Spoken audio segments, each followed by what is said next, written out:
High বন্ধুরা, কেমন আছো? আমি মিঠুন, সবাইকে স্বাগত জানাই তোমাদের নিজস্ব চ্যানেল মিঠুন মুভি জাদুতে। গুরুজনদের জানাই আমার প্রণাম, ছোটদের জানাই আন্তরিক ভালোবাসা এবং শুভেচ্ছা। কনকনে ঠান্ডায়, গনগনে গরমের আঁচে শরীর মনকে একেবারে গরম করতে চলে এসেছে খাদান মুভির নতুন গরমাগরম গান বাপ এসেছে। কতটা গরম করলো আমাদের শরীর মন, এবং এই গানের ফলে কতটা বক্স অফিসে খাদানের গরমের প্রভাবটা পড়বে, সেই সমস্ত কিছুই আলোচনা করব আজকের এই ভিডিওতে। আলোচনা করব গানটাকে নিয়ে, কতটা ইম্প্যাক্ট, কতটা এফেক্ট মনের মধ্যে গানটা পড়লো, কতটা বক্স অফিসে ঝড় তুলতে পারে বা তুলতে পারার সম্ভাবনা দেখাতে পারে এই গানটি। সো এই সমস্ত কিছুই থাকবে এই আলোচনার মাধ্যমে।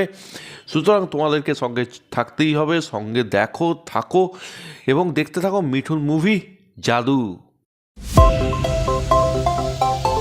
বন্ধুরা, বাপ এসেছে এই গানটা রিসেন্টলি খাদান মুভির মেকাররা অফিসিয়ালভাবে আমাদের সামনে নিয়ে এসেছে, এবং এই গানটা সম্বন্ধে বলতে গেলে প্রথমেই কিন্তু আমাকে ধন্যবাদ জানাতে হবে মেকারদের, মিউজিক ডিরেক্টর নীলায়ন চ্যাটার্জি এবং খাদানের এন্টায়ার টিমকে। কারণ তারা আমাদেরকে এই গানের মাধ্যমে সেই সময়টাতে ফিরিয়ে নিয়ে গেছেন, 2014, 2015, যখন দেবদা এবং জিদ্দার এই কমার্শিয়াল মুভিগুলোতে এই ধরনের গান থাকতো, এবং গানটা ভীষণভাবে আমাকে চ্যালেঞ্জ 2-এর সেই গানটার কথা মনে করিয়ে দিচ্ছে, চ্যালেঞ্জ নিবি না সালা। তো যাই হোক, গানটা এবার কেমন হলো দেখো। এক কথায় যদি বলি, গানটা আমার চুমু লেগেছে। আমরা বহু বছর ধরে একটা অভিযোগ করতাম যে দেবদাকে আর এই ধরনের গানে দেখা যাচ্ছে না, কবে দেবদাকে এই ধরনের গানে দেখব। এবং দেবদাও কোথাও গিয়ে একটা অন্য ধারার বইগুলো করতো, যেমন টনিক বলি, প্রজাপতি বলি, সাজবাতি বলি, ঠিক মেন স্ট্রিম মানে কমার্শিয়াল, মানে যে মাস ঘরানার মুভি, সেই ধরনের মুভির থেকে কিন্তু দেবদা বিরত ছিলেন। তো খাদানের মাধ্যমে কোথাও গিয়ে দেবদা ফিরে এসেছেন, এবং সেই মুভিতে একটা এইরকম গান কিন্তু বন্ধুরা ডিম্যান্ড করতো, এবং সেইটা কিন্তু একেবারে তিনি পুরো মিটিয়ে দিয়েছেন। এবং রাজায় অনেক ক্রিটিসিজম হয়েছে, আমারও কিছু জায়গায় লেগেছে। দেবদার ড্যান্সের স্টেপ নিয়ে কিছু প্রবলেম আছে, সেটা বয়সজনিত কারণ হতে পারে বা ল্যাক অফ প্র্যাকটিস হতে পারে, কিন্তু এই বাপ এসেছে গানে তিনি পুরোপুরি মানে একদম যাকে বলে 100% স্যাটিসফাই করা, সেই জিনিসটা তিনি কিন্তু করে দিয়েছেন। এবার এই গানটা কিন্তু নিচকে একটা কমার্শিয়াল গান বা একটা মানে আইটেম, মানে একটা মেন সং, একটা থিম সং, একটা মাসি সং এইভাবে দেখলে কিন্তু হবে না। এই গানটা কিন্তু অনেক প্র্যাকটিক্যাল জিনিস দেখাচ্ছে। এই গানটার মধ্যে কিন্তু আমরা দুটো দেবকে দেখতে পাচ্ছি, এবং দুটো দেবের কিন্তু একটা সিম্পল একটা কম্পিটিশন সামনে আসছে। কম্পিটিশন ঠিক বলবো না, কিন্তু দুটো দেবকে আমরা দেখতে পাচ্ছি, এবং গানটার একটাই বক্তব্য, সময় পেরিয়ে গেছে কিন্তু দেব কিন্তু দেবই আছে। যারা দেবকে দেব বানিয়েছে, যারা দেবকে সুপারস্টার মেগাস্টার বানিয়েছে, তাদের কাছে কিন্তু দেব সেই 2014-15 সেই চ্যালেঞ্জ 2, সেই পাগলু, সেই খোকাবাবু দেবই কিন্তু আছে। এবং সেটা হচ্ছে গানটা এমনভাবে শুরু করছে যেন সেই পুরনো দেবকে কিন্তু সম্মান জানিয়ে শুরু হচ্ছে। প্রথমে কি দেখাচ্ছে? প্রথমে একটা পর্দায় দেবের ছায়া দেখাচ্ছে, এবং একদল মানুষ সেই ছায়াটা দেখছে। তার মানে কি, একদল মানুষ পর্দায় কিন্তু সেই আগের দেবকে দেখছে, যারা সেই রংবাজে দেবকে দেখেছিল, সেই পাগলু দেবকে দেখেছিল।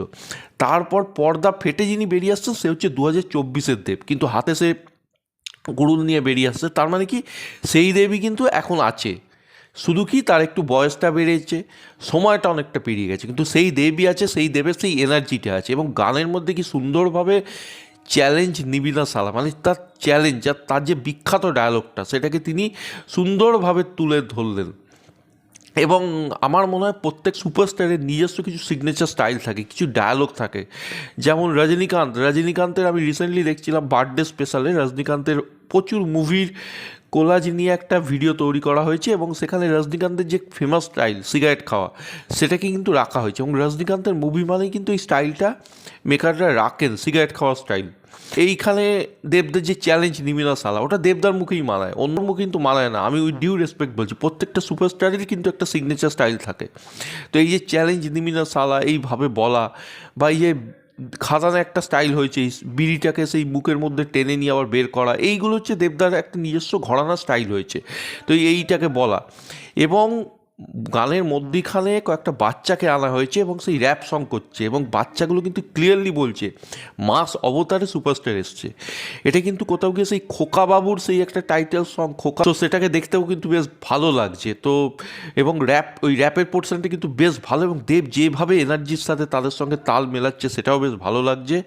এবং একটা যে ফায়ার রিং আছে, ফায়ার রিংয়ের মধ্যে দেব নাচছে এবং যে গ্র্যান্ডারের কথাটা আমরা বলেছিলাম, রাজার রাজে যেটা মনে হচ্ছে যে ওয়ান লোকেশানই লাগছে, লোকেশান চেঞ্জ নেই, বা সেই যে স্কেলটা, সেই স্কেলটা যে ব্যাপক, সেটা কিন্তু রাজার রাজায় ইম্প্যাক্টটা মনে হচ্ছিল না।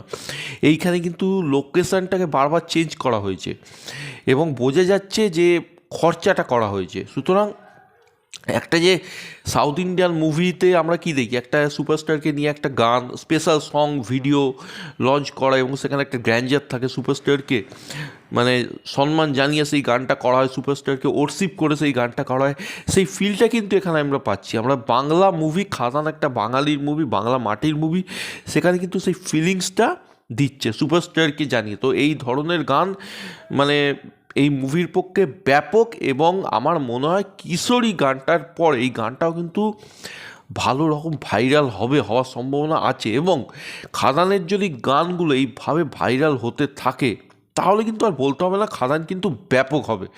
তবে একটা কি, যারা সোশ্যাল মাধ্যমে প্রচুর সাপোর্ট করে না, সেই সব অডিয়েন্সরা কিন্তু যখন সিনেমা দেখার টাইম হয় তখন কিন্তু হলে আর যায় না। মূলত এটা বাংলা ছবির ক্ষেত্রেই বলছি। সুতরাং যারা গানটাকে সোশ্যাল মাধ্যমে সাপোর্ট করছো, এত ভিউজ দিচ্ছ, তারা কিন্তু প্লিজ খাদানকে সাপোর্ট করতে হলে যেও, ভালো হোক মন্দ হোক তোমরা যেও, খারাপ হলেও বলো, ভালো হলেও বলো, কারণ খাদানের মতো মুভির কিন্তু সাপোর্ট দরকার, মাউথ পাবলিসিটি দরকার। কারণ এই ধরনের প্রচেষ্টা এখন বাংলা মুভির ক্ষেত্রে একটা এক্সপেরিমেন্টে পরিণত হয়েছে। সো বাংলা ইন্ডাস্ট্রিকে বাঁচাতে গেলে এই ধরনের মুভি কিন্তু বানাতে হবে। একটা বহুরূপী দিয়ে হবে না, একটা চেঙ্গিস দিয়ে হবে না, একটা খাদান নিয়ে হবে না, বারংবার এই ধরনের মুভি কিন্তু বানাতে হবে। এবং যখন মেকাররা বানাবে কখন, যখন তোমাদের থেকে সেই মোটিভেশান সাপোর্টটা পাবে। সুতরাং গানটা আমার চুমু লেগেছে, গানটা নীলায়ন চ্যাটার্জি যেভাবে কম্পোজ করেছেন, এবং নীলায়ন চ্যাটার্জি সম্বন্ধে আমি অনেকভাবে বলেছি যে সে ঠিক মাস মিউজিক বা সেই যে মাস ফ্রেন্ডলি মিউজিক সেটা কম্পোজ করতে পারেন না। আমি স্বীকার করছি আমি ভুল ছিলাম। চ্যাটার্জি কিন্তু প্রমাণ করে দিয়েছেন যে রাঁধে সে চুলো বাঁধে। সেই যেমন কিসমিসের মতো মুভিতে মিউজিক দিতে পারেন, সেই খাদানের মতো মুভিতেও কিন্তু মিউজিক দিতে পারেন এবং সে সেটা প্রমাণ করে দিয়েছেন। সুতরাং এটা বলতে আমার বাধা নেই, জিৎ গাঙ্গুলির পরে আরেকজন মিউজিক ডিরেক্টরকে পেলাম যে কিন্তু জাস্ট মানে আগুন লাগিয়ে দিতে পারেন, ডান্স ফ্লোরে আগুন লাগিয়ে দিতে পারেন। এবং দেবদাকে বহু বছর পর এইরকম একটা গানে দেখে একদম মন প্রাণ ভরে গেল। দেবদা তার পুরনো খোকাবাবু, তারপরে চ্যালেঞ্জ, এই মুভিগুলোরকে একদম গানের মধ্যে তুলে ধরছেন। জাস্ট মানে এখনকার দেবকে দেখলাম এবং দেবদাই গানের মাধ্যমে এটাই পরিচয় করালেন যে দেবই আছে, শুধু বয়স সময় পাল্টেছে, কিন্তু তার মধ্যে সেই আগুন ব্যাপারটা, সেই মাস ব্যাপারটা কিন্তু এখনও আছে এবং এখনকার মতো করে আছে। এবং সেটাই তিনি জানালেন। সেই বাংলাতে একটা কথা আছে না, বাঘই থাকে, সে যতই বয়স হোক না কেন। তো এইরকম একটা ব্যাপার। তো বাপ লেভেলের গান হয়েছে, বাপই থাকে, সে বাপ যতই বয়স হোক না কেন। সুতরাং বাপ লেভেলের গানকে, বাপ এসেছে গানকে আমি কিন্তু ভরপুর এনজয় করেছি, ভরপুর সাপোর্ট করছি। এবং তোমাদেরকে রিকোয়েস্ট করব তোমরা গানটাকে সাপোর্ট করো, 20 তারিখে মুভিটাকে দেখো।